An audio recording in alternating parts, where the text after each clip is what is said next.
Hey Knights, it's Miss Cross. Welcome back and welcome to your third week of CSI Online. I hope everybody enjoyed their 3-day weekend. I know I did. Hopefully you guys were still able to enjoy Easter with your families. I hung out at home with my dogs and I had a lot of good food, so hopefully you guys did something fun too. This video is to help you with day one's assignment titled Pumpkins in History. So if you want to go ahead and pull up Pumpkins in History, we can read it together and I can give you some hints on how to answer these questions today. So I have it pulled up on my screen if it's easier for you to follow along with your finger on your screen or to do it with me, whatever works best for you guys. So Pumpkins in History. In the 1600s, Native Americans such as the Pequot planted pumpkins in their cornfields. The big pumpkin leaves helped to keep the soil damp and free from weeds. Native Americans also used pumpkins for food and medicine. The English colonists were surprised. They thought pumpkins were only fit for animals, but the colonists had little food. They were hungry.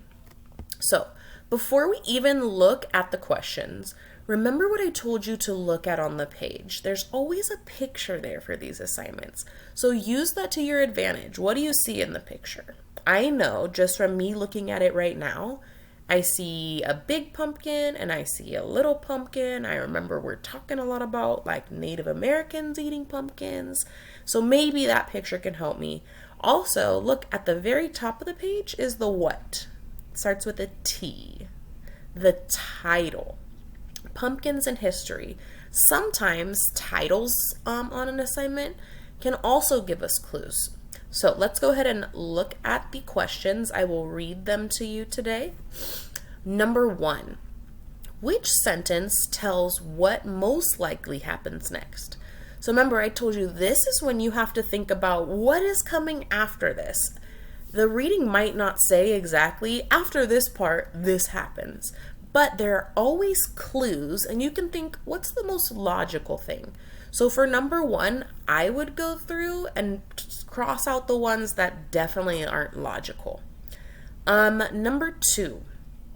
At first, the English colonists differed from Native Americans because, so remember, go back through to your reading, see where it talks about the English colonists. What does it say about them? What does it say about the Native Americans? How were those different? So remember we did that activity on my cookies last week. And I had 2 chocolate chip cookies and I said, how are they the same and how are they different? And they were different because remember, some had more chocolate chips in them. One was a little more round. So that's what it's asking. How were the English different from the Native Americans? Number 3. In this paragraph, the word damp means... So let's scroll up and look at, they have even highlighted or darkened the word damp for you. So what I would do is read the sentence one more time, and I'll help you out with that. It says, the big pumpkin leaves helped to keep the soil damp and free from weeds. So when I think of leaves in a tree, what do leaves do when I walk under them? Can I still see the sun when I look straight up? Maybe I can see something shining through, but they're blocking my way. They're keeping me in the shade.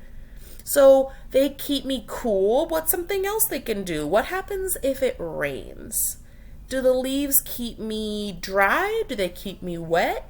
So remember, use those clues. Use what you know. You know what leaves are. You know what soil is. Remember, there are always things in there to help you. So, Knights, I think you're going to do an awesome job today. Remember, if you need to set up a tutoring time with me, just shoot me a message on Teams or Remind, and I am more than happy to give you the help that you need. Have an awesome week, and I look forward to seeing everybody soon.